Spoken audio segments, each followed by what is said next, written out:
आदाब, सत श्री अकाल, नमस्कार दोस्तों। आज हम लोग बहुत ही सुनहरे अवसर पर मौजूद हैं। आज हमारे लिए मुस्लिम समाज के लिए ईद का दिन है। जो ईद का दिन रमज़ान शरीफ को पूरा करने के बाद आता है, जिसमें हमारे कभी कभी 30 रोज़े भी होते हैं मुकम्मल, कभी कभी 29 रोज़े भी मुकम्मल होते हैं। आज हम लोग यहाँ पर आए हैं, जो हमारे यंग जो यूथ है उनकी क्या राय है ईद को लेकर, उनकी क्या राय है रमज़ान को लेकर, हम उससे कुछ पूछेंगे उनकी क्या राय है। जो लॉकडाउन चल रहा है, जिस हिसाब से ये माहौल चल रहा है कोरोना वायरस का, जिसमें लोग उसके प्रोटोकॉल को फॉलो नहीं कर पा रहे हैं, ठीक है दोस्तों, उसमें हम सबकी राय लेंगे कि किस तरीके से हम कोरोना वायरस से बच सकते हैं। और कुछ लोगों के जो आपसी विवाद थे घर को लेकर कुछ लोगों की गाड़ियों को नुकसान पहुंचाया गया है, कुछ लोगों की हड्डियों को नुकसान पहुंचाया गया है, और कुछ लोग ऐसे हैं जिनको पैसे से भी नुकसान पहुंचाया गया है, जिन लोगों का घर बना हुआ है और उनका कंस्ट्रक्शन का जो किराया है वो चढ़ रहा है, सब उनका जो शटरिंग का किराया वो चढ़ रहा है, उनका लिंटर नहीं पड़ पा रहा है। उनके लिंटर पड़ने की एक वजह से ये है कि उनका 2 फीट का छज्जा नहीं निकल पा रहा है। तो हमारी राय ये है कि इन जो हमारे साथ आवाम है, जो हमारे साथ यूथ है, उनकी क्या राय है कि वो इसमें क्या कहना चाहते हैं, किस तरीके से सारी प्रॉब्लम का सोल्यूशन हो सकता है। जो कोरोना वायरस है उसे हम कैसे ख़त्म कर सकते हैं, कोरोना वायरस का जो प्रोटोकॉल है उसे कैसे फॉलो करेंगे। तो ये सब मैं इन सब लोगों से जानना चाहूँगा, और मैं चाहूँगा कैमरामैन साहब से कि हमारे साथ जो आवाम जो यूथ मौजूद है वो उन लोगों को दिखा दे कि ये हमारे साथ मौजूद है, जिनसे हम इनकी राय लेंगे। ठीक है, अब हम चलते हैं इन भाई साहब के पास। हेलो भाई साहब, आपका नाम? Hello, I am Imran Baig from Delhi. ये हमारे भाई साहब दिल्ली से आए हुए हैं कोरोना वायरस की वजह से, क्योंकि वहाँ पर कोरोना वायरस बहुत ही ज़्यादा है, बहुत ही ज़्यादा वहाँ डेथ रेट बहुत ज़्यादा है, लोग मर रहे हैं, लोग प्रोटोकॉल को फॉलो नहीं कर रहे हैं, जिसकी एक वजह ये भी है कि अगर इंसान अपना काम धंधा छोड़ देगा तो वो बेरोज़गार हो जाएगा। तो इनका क्या मानना है, इनका क्या कोरोना वायरस को लेकर है, क्या रमज़ान को लेकर, क्या आज का ईद बहुत मुबारक महीना है उसको लेकर, क्या इनकी राय हमसे पूछना चाहेंगे। इमरान साहब ये बताइए कि जो कोरोना वायरस चल रहा है तो वो इंसान जो मर रहे हैं वो किस वजह से मर रहे हैं, या कोरोना वायरस एक क्या चीज़ है? देखिए, मेरी नज़र में देखा जाए तो ये कोरोना वायरस वाकई में है।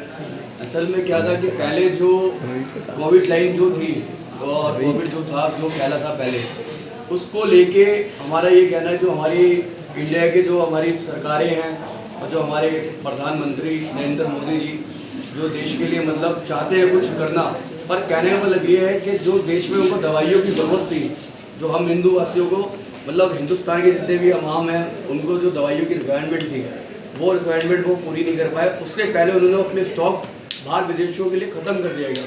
जैसा कि एक सबसे बड़ा इशू ये भी सामने आ रहा है कि जो लोग मर रहे हैं वो ऑक्सीजन की वजह से मर रहे हैं, और जो बहुत बड़े हिंदुस्तान के जो उद्योगपति हैं, जो बाहर से डोनेशन आ रहा है वो भी काफ़ी सारा पैसा आ रहा है, जो उद्योगपतियाँ हैं वो भी काफ़ी सारा पैसा दे रही हैं, लेकिन फिर भी ये ऑक्सीजन की कमी होने की वजह से लोगों की डेथ हो रही है। तो ये कहाँ तक आपको जायजा ना जा सकता है? ये देखिए, जो देखा जा रहा है कि देखो बाहर की कई भी कंट्री हैं दवाइयाँ डोनेट कर रही हैं, ऑक्सीजन दे रही हैं, उसके बावजूद भी हमारे इंडिया के अंदर मौतें हो रही हैं लोगों की। तमाम अपनी तरफ से पैसा भी खर्च कर रही है, और कहने का मतलब ये है कि हॉस्पिटल्स भी और कई नए बने हैं, और इस प्रकार की जो व्यवस्थाएँ हैं, व्यवस्था को लेके जो सरकार ने अपनी कहने से मतलब ये है कि सरकार ने जितने हॉस्पिटल बनाए हैं उनको पूरा टाइम पे इलाज नहीं मिल पा रहा है, ऑक्सीजन नहीं मिल पा रहा है, ठीक है, जिस वजह से डेथ हो रही है। जी, उसी वजह से डेथ हो रही है। बहुत धन्यवाद इमरान साहब। अब हम अगला नाम पूछते हैं मिस्टर रहमान, आपका नाम बताइए। मेरा नाम अहमद। अब मैं चाहूँगा कि आप 2 मिनट के लिए अपना मास्क नीचे कर दीजिए, ताकि जो न्यूज़ देख रहे हैं वो लोग भी आपका चेहरा देख लें। तो अच्छा, आप आज ईद का दिन है, तो आप ईद को किस तरीके से सेलिब्रेट कर रहे हैं? ईद को बस ईद ही नहीं है और सब ये तो ईद नहीं मिली तो सब जानते हैं कि हिंदुस्तान में इस वक्त क्या हालात चल रहे हैं ईद को लेकर या नमाज़ों को लेकर, किस तरीके से प्रशासन का प्रोटोकॉल है कि गैदरिंग ना करें, भीड़ ना करें। तो उसमें जो चल रहा है कि नमाज को लेकर किस तरीके से आपको दुख हुआ? बस यही है, नमाज़ें एक जगह पे इकट्ठा होना इस टाइम मुनासिब नहीं। बहुत अच्छी बात कही मेहमान साहब ने, बहुत अच्छी बात कही। तो अच्छा, तो हम इनसे भाई साहब से पूछना चाहेंगे, आप थोड़ा आ जाएंगे। आपका नाम बताइए भाई साहब। मेरा नाम मोहम्मद हमजा है। मोहम्मद हमजा साहब, आप कहाँ के रहने वाले हैं? हम पीलीभीत के हैं। वैसे मैं मोहम्मद हमजा साहब बता दूं कि आपके बाल हमें काफ़ी अच्छे लगे। अच्छा, आपको अभी हाल ही में पता चला होगा कि मोहल्ला धूरे खां में स्थित एक मकान है जो आपसी विवाद के कारण उसका कार्य रुक गया है। जी वो विवाद की जानकारी कुछ है आपको? मुझे जानकारी ये है कि एक साहब थे, उनका जो है लिंटर निकालना चाह रहे थे, छज्जा। तो छज्जा उन्हें निकालने नहीं दे रहे थे डॉक्टर साहब चाह रहे थे मैं इसको ऑपरेशन। नहीं तो डॉक्टर साहब चाह रहे थे, डॉक्टर साहब का काम तो ऑपरेशन करना है, मरीज को ठीक करना है, छज्जा ना निकलना क्या एक कारण बना डॉक्टर साहब के? नहीं, डॉक्टर साहब वहाँ पे बेड डालते। बेड किस चीज़ के लिए? कोविड के लिए या अपनी इनकम के लिए, पेशेंट को मारने के लिए? पेशेंट को मारने के लिए डालते हो। पेशेंट को क्यों मारने? डॉक्टर का काम तो पेशेंट के यहाँ जाना है। बिना डिग्री के है ना वो।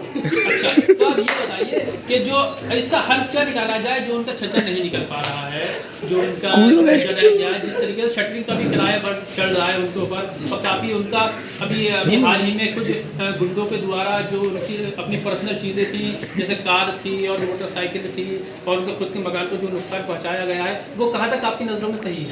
वो काफ़ी सही है। अब मेरा कहना ये है नहीं, सही क्यों है भाई? किसी का टूट गया, किसी का नुकसान हो गया, आप सही कहना सही क्यों है?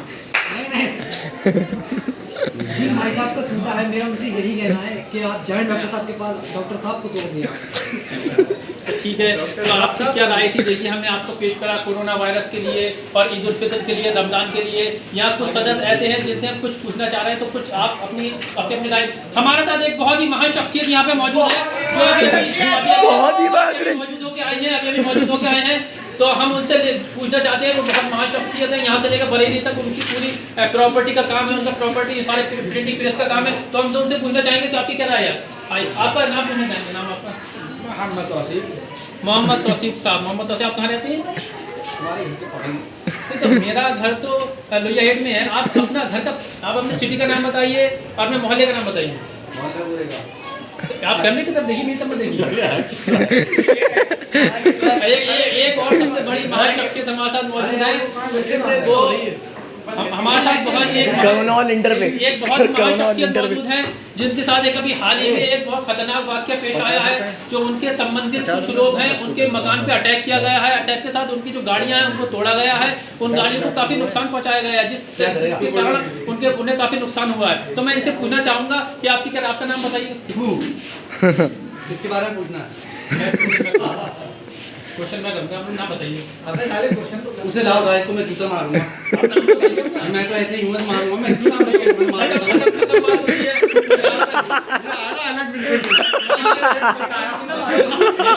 कोरोना वायरस को लेकर और ईद को लेकर नमाज को लेकर जो लोगों की राय थी, वो हमने आपके सामने पेश की। अब कैमरामैन के साथ मुबशिर खान और मज्जू भाई का घर पीलीभीत।